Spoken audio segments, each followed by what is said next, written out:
గంజి ఉంచుతున్నారా? ఎందుకని గంజి ఉంచడంలే? చెప్తాను, తెలిస్తే చాలు, తెలవాలని అడుగుతా ఉన్నా ఎందుకు ఉంచారు అని. సాంబారా ఇంత ఎర్రగా ఉంది? బీట్రూటా? తీపి వస్తుందేమో బీట్రూట్ వేస్తే? బీట్రూట్, క్యారెట్, వంకాయ, ఉల్లగడ్డ అన్నీ. ఎంతమంది పిల్లలు ఉన్నారమ్మా? ఓయమ్మా, పెద్ద స్ట్రెంగ్త్. 360 మీల్స్ టేకన్ తినేవాళ్ళు 10%. Total strength full of present ఈరోజు అదే నేను అడిగేది అమ్మా. 316 టేకన్. టోటల్ స్ట్రెంగ్త్ 360, 64, 316, 316 భోజనం చేశారు. అందరు తింటారా? ఎన్ని కేలు కందిపప్పు వేసావు? కందిపప్పు దాల్ 9 కేలు చిల్లర వేయాలని. దేనికన్నా కానీ వేయాలని. మనకు 30 గ్రాములు వేయాలమ్మా ఒకరికి. ఆ కిలో పప్పులో అయిపోయింది. సాంబార్లో తగ్గినప్పుడు ఆ కిలో తక్కువ ఉంది కదా, అది పప్పులో వేయించేసేది. ఆయిల్ ఎంత వేస్తారు? కేజీన్నర. 7/3 దాదాపు 2 కిలోల చిల్లర రావాలి. 7.5 ml అమ్మా. అది ఇప్పుడు సాంబార్కు మనకు పప్పు తక్కువ పడుతుంది, ఆయిల్ తక్కువ పడుతుంది. ఆ రెండు మనము ఆ పప్పు ఏమో ఈ సాంబార్కి మిగిలిన పప్పు, కందిపప్పు పప్పుకు వేయాలా, ఆయిల్ మనము బిర్యానీ రైస్కు వేయాలా. ఇక్కడ తగ్గింది ఆడ కవర్ చేయాలి. బిర్యానీ చేసినప్పుడు, కలర్ రైస్ చేసినప్పుడు రుచి వస్తుంది అన్నమాట. పప్పుకు మట్టుకు మీరు 9 కిలోల చిల్లర వేయాల. మనిషికి 30 గ్రాములు. ఆయిల్ 7.5, కూరగాయలు 75 గ్రాములు.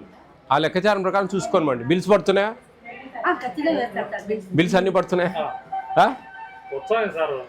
ఎట్లంటే మీరు బాగా అర్థం చేసుకోవాలా. మీకు జీతం ముగ్గురున్నారా? ముగ్గురా వంట వాళ్ళు? మెయిన్ హెడ్ కుక్ ఎవరు? పెద్ద ఆయన. నలుగురా మొత్తం? నలుగురు కదా. ఇప్పుడు ఎట్లంటే సెంట్రల్ గవర్నమెంట్ 1000 రూపాయలు ఇస్తుంది మీ జీతం, 2000 రూపాయలు స్టేట్ గవర్నమెంట్ ఇస్తుంది. అది వాళ్ళు ఎప్పుడు వేస్తారో తెలియదు, వీళ్ళు ఎప్పుడు వేస్తారో తెలియదు. దఫాలకు పడతా ఉంటుంది. మీకు అర్థం కాదు. అప్పుడు మాకు రాలే పడలే అనుకుంటూ ఉంటారు మీరు. ఒకటి. ఇంకొకటి ఏంటంటే 8వ తరగతి వరకు స్టేట్ గవర్నమెంట్ ఇస్తుంది మీకు ₹9.69 ఒక్కొక్క స్టూడెంట్కు. ఇప్పుడు పెంచారు. అంతకుముందు 8 రూపాయల చిల్లర ఉండేది, ఇప్పుడు ₹9.69 చేశారు. ఇంకా పెంచుతూ ఉన్నారు. 10 రూపాయల చిల్లర అయితే త్వరలో. 6 నుంచి 8 వరకు సెంట్రల్ గవర్నమెంట్ వేస్తుంది డబ్బులు. 9-10 తరగతుల పిల్లలకు స్టేట్ గవర్నమెంట్ వేస్తుంది. ఈ 6 నుంచి 8 తరగతుల పిల్లలకు వచ్చే డబ్బులు కూడా కొంచెం వాళ్ళు వేస్తారు, కొంచెం వీళ్ళు వేస్తారు. వాళ్ళు ఎప్పుడు వేస్తారో తెలియదు, వీళ్ళు ఎప్పుడు వేస్తారో తెలియదు. దఫాలకు పడతా ఉంటుంది. కాబట్టి మీకు బిల్స్ అనేటివి అన్నీ వస్తూ ఉంటాయి, ఒక నెల అటో ఇటో. ఆ విషయంలో ఏమి ఇబ్బందిలే. మేడం వాళ్ళు బిల్లులు పెడతా ఉంటారు. 9-10 తరగతుల పిల్లలు కొంచెం లేటుగా పడతా ఉంటుంది. అది మన స్టేట్ గవర్నమెంట్ కాబట్టి. సెంట్రల్ గవర్నమెంట్ అయితే ఎప్పుడప్పుడు పడిపోతూ ఉంటుంది. కాబట్టి మీరు పడలేదు అని అనుకోవద్దు. ఎప్పుడన్నా 3 నెలలు 4 నెలలు మిగులుతుంది. అప్పుడు మేడం వాళ్ళకి తెలుస్తుంది పడతా ఉన్నాయా లేదా అని. లేదే, 3 నెలల నుంచి లేదే. అసలు 3 నెలల నుంచి ₹1 పడలేదా? ఒక నెల పడింది. అటు దఫాలకు పడతా ఉంటుంది. ఈ నెలలో ఆగదు, 1 నెల ఉంటుంది అంతే, అంతకంటే ఎక్కువ ఉండదు. అది చూసుకోవాలా. రైస్ మీకు మంత్లీ వన్స్ దించుతారు మేడం? MLS పాయింట్ వాళ్ళు దించుతారా? ఈసారి వచ్చేటివేమో లావునా?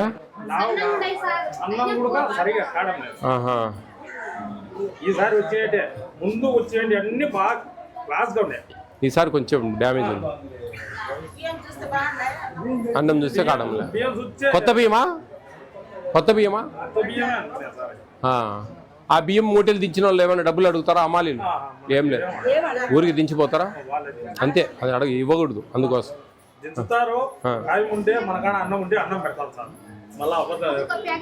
వాళ్ళు ఆ టైంకి వచ్చాయి.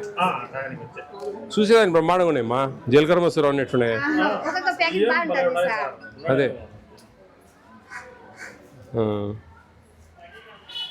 పులిహోర అన్నం ఎట్లా దీంట్లోనే కలుపుతారా లేకుంటే సపరేట్గా ఆరబెడతారా? మామూలుగా పంచాయతీ తెప్పించాం సార్. పంచెలు పెట్టి ఆరబెట్టి దాంట్లో కలుపుతారు. అప్పుడు ఏమైనా గంజి ఉంచుతారా కొంచెం? సరియేసురు చేసి పువ్వు అంతా పొడి పొడి అవుతుంది అప్పుడు?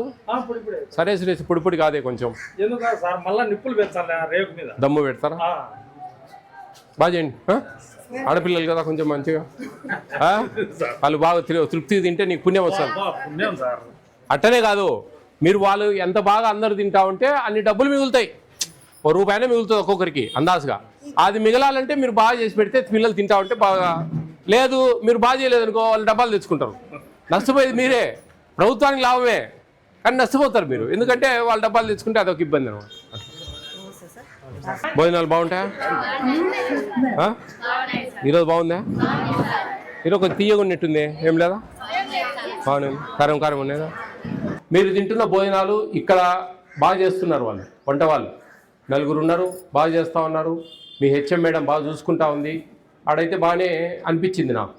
రుచి ఎట్లుంది ఏంది అనేది మీరు చెప్పాలి. బాగుందా? అందరు హ్యాపీనా? 10% ఇక్కడ భోజనం చేస్తూ ఉన్నారంటే నేను కూడా చాలా హ్యాపీ. మీరు ఎంత తక్కువ తింటే ప్రభుత్వానికి అంత లాభం వాస్తవంగా అయితే. కానీ అందరు తినాలని చెప్తాం. ఎందుకు చెప్తామంటే అది కూడా చెప్తాను.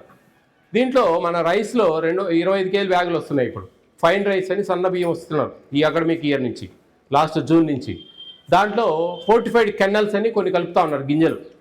25 kg బ్యాగ్లో 250 గ్రాములు ఫోర్టిఫైడ్ కెన్నల్స్ కలుపుతారు. ఫోర్టిఫైడ్ కెన్నల్స్ గుర్తుపెట్టుకోండి. అవి మీకు విటమిన్స్, ఆరోగ్యానికి మంచిది. అందుకు ఇక్కడ భోంచేయాలి అందరూ అని చెప్తాం. ఆ విటమిన్స్ ఏంటనేది కూడా చెప్తాను నేను. Folic acid, vitamin B12, iron, బియ్యం పొడితో తయారు చేసిన పదార్థం. అది 5 mm లెంగ్త్, 2.5 mm వెడ్త్ ఉంటుంది. ఆ గింజ బియ్యం ఆకారంలో ఉంటుంది. కడిగేటప్పుడు కొంచెం తేలినట్లుంటుంది. అది కరిగిపోతుంది గంజిలో. మెతుకులాగా అన్నం మెతుకులాగా చేతికి దొరకదు, కరిగిపోతుంది గంజిలో. అందుకు అట్టేస్తారు, సరి నీళ్లు పోసుకొని ఉడకబెట్టాలని చెప్తాం మేము. ఆ విధంగా చేస్తేనే అందులో విటమిన్స్ అట్లే ఉంటాయి. గంజి ఉంచితే గంజిలో వెళ్ళిపోతాయి. అర్థమైందా? కాబట్టి ఇక్కడ భోంచేయండి అని చెప్పి అందుకు చెప్తాం. వాటి వల్ల ఉపయోగాలు కూడా తెలుసుకుందామా? బాగా స్ట్రైట్ కూర్చోండి అంతా. దేని సపోర్ట్తో కూర్చున్నారు మీరు? బాగా ఆ బ్యాక్ బోన్ బాగా స్ట్రెంత్ అవుతుంది. ఓకే, హిమోగ్లోబిన్ శాతం బాగా పెరుగుతుంది. హిమోగ్లోబిన్ అంటే తెలుసు కదా మీకు, బ్లడ్. ఓకే, హిమోగ్లోబిన్ శాతం బాగా పెరుగుతుంది, బాగా హెల్తీగా ఉంటుంది. మీకు అందరికీ అవసరమైన మెమొరీ పవర్ బాగా ఇంక్రీజ్ అవుతుంది. చదువుకునేటివి బాగా గుర్తుంటాయి. ఓకేనా? నాడీ వ్యవస్థ బాగా పనిచేస్తుంది. ఓకే, ఇంత మంచి గుణాలు కలిగిన విటమిన్స్ ఎంతోమంది సైంటిస్ట్తో రీసెర్చ్ చేయించి పిల్లలకు ఇప్పుడు విటమిన్ ట్యాబ్లెట్స్ ఉంటాయి, మనం వేసుకోమంటే వేసుకోం, సరిగా నెగ్లెక్ట్ చేస్తాం ఇంట్లో. అదే అన్నంలో పెడితే మనకు తెలియకుండానే మన ఆరోగ్యం చాప కింద నీరులా కాపాడుతూ ఉంటుంది. ఈ ప్రభుత్వాలు మన కోసం, మన ఆంధ్రప్రదేశ్లో ఉండే మీలాంటి సంపద, మీరందరూ ఆంధ్రప్రదేశ్ సంపద, భవిష్యత్తు, ఆంధ్రప్రదేశ్కు భవిష్యత్తు. మీరు ఎంత మేధావులు ఉంటారో ఇది 316 మందిలో, ఎంతమంది గొప్పవాళ్ళు అవుతారో, ఎంతమంది కలెక్టర్లు అవుతారో, ఎంతమంది సైంటిస్టులు అవుతారో, ఎంతమంది మన ఎంఆర్ఓలు అవుతారో, ఎంతమంది గొప్ప గొప్ప గ్రూప్ 1 క్యాడర్లు అవుతారో.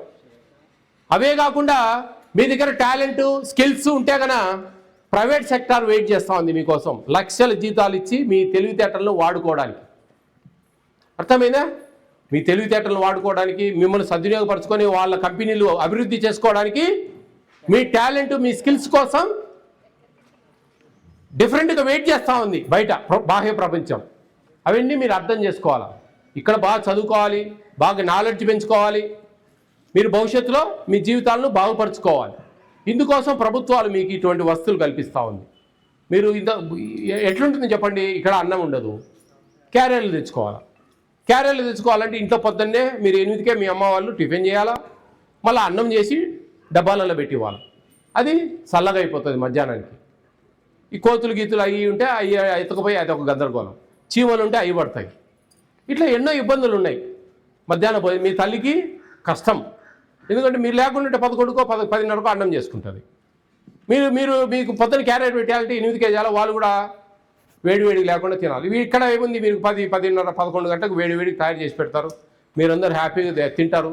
మీరు రుచికరమైన భోజనం పెట్టాలి. మీకు ఒక్కొక్క స్టూడెంట్కి ₹6, ₹9.69 ఇస్తుంది ప్రభుత్వం కూరకు మాత్రమే. రైస్ ఫ్రీ ఇస్తుంది, వంట వాళ్ళ జీతాలు ఫ్రీ ఇస్తుంది, గుడ్లు ఫ్రీ ఇస్తుంది, చిక్కి ఫ్రీ ఇస్తుంది, రాగి మాల్టు, జాగిరి, బెల్లము ఇవి కూడా ఫ్రీ ఇస్తుంది ప్రభుత్వం. ప్రభుత్వం ఇన్ని వసతి కల్పించింది, మీకు మంచి భోజనాలు ఇస్తూ ఉంది. కాబట్టి మీరు మంచిగా తినాలి. కడుపు బాగా నిండుగా ఉంటేనే టీచర్లు చెప్పేటి మీ బుర్రలకు ఎక్కుతాయి బాగా. అర్థమైందా? కాబట్టి రెగ్యులర్గా స్కూల్కి రండి. ఎటువంటి పరిస్థితుల్లో ఆబ్సెంట్ కాకండి. ఆబ్సెంట్ కావడం వల్ల చాలా ఇబ్బందులు. మీరేం nursery, LKG, UKG, first class, second class కాదు, 6th నుంచి 10th క్లాస్ పిల్లలు. రిలేషన్ ఉంటుంది, రిలేటెడ్గా ఉంటుంది సబ్జెక్ట్. మ్యాథ్స్ ఉంటుంది, ఈరోజు చెప్పింది రేపు చెప్పరు, ఈరోజు దానికి రేపు దానికి లింక్ ఉంటుంది. అట్లా మీరు మిస్ చేసుకుంటే ఎవరు నష్టపోయేది? మళ్ళీ చెప్పరు, అది ఆ సబ్జెక్ట్ మళ్ళీ రాదు, అది మీకు అర్థం కాదు. రేపు మీకు పరీక్షలలో వేస్తే కనుక సమాధానాలు రాయలేరు, ఇబ్బందులు పడతారు. కాబట్టి రెగ్యులర్గా స్కూల్కి రావాలి. మీకు సెకండ్ సాటర్డే సండే హాలిడేస్ ఉన్నాయి, దసరా హాలిడేస్ ఉన్నాయి, సంక్రాంతి హాలిడేస్ ఉన్నాయి, సమ్మర్ హాలిడేస్ ఉన్నాయి, ఇంకా పండగలకు ఫెస్టివల్కి హాలిడేస్ ఇస్తారు. మనకు వచ్చేది నెలకు సంవత్సరానికి 223 రోజులే స్కూల్కి వచ్చేది. మీరు మిగతా రోజులంతా హాలిడేసే కదా. కాబట్టి స్కూల్కి ఎటువంటి పరిస్థితులలో ఆబ్సెంట్ కావద్దండి. మీకు మంచిగా ప్రభుత్వం బట్టలు ఇచ్చింది, షూస్ ఇచ్చింది, బుక్స్ ఇచ్చింది, డిజిటల్ బోర్డ్స్ పెట్టింది, మంచిగా అన్ని వస్తువులు కల్పించింది. మీరు చదివి మంచిగా మీ జీవితాలు మార్చుకోవడం, మీ తలరాతలు మార్చుకోవడమే తరువాయి. ఓకేనా? వస్తారు రెగ్యులర్గా? All the best all of you.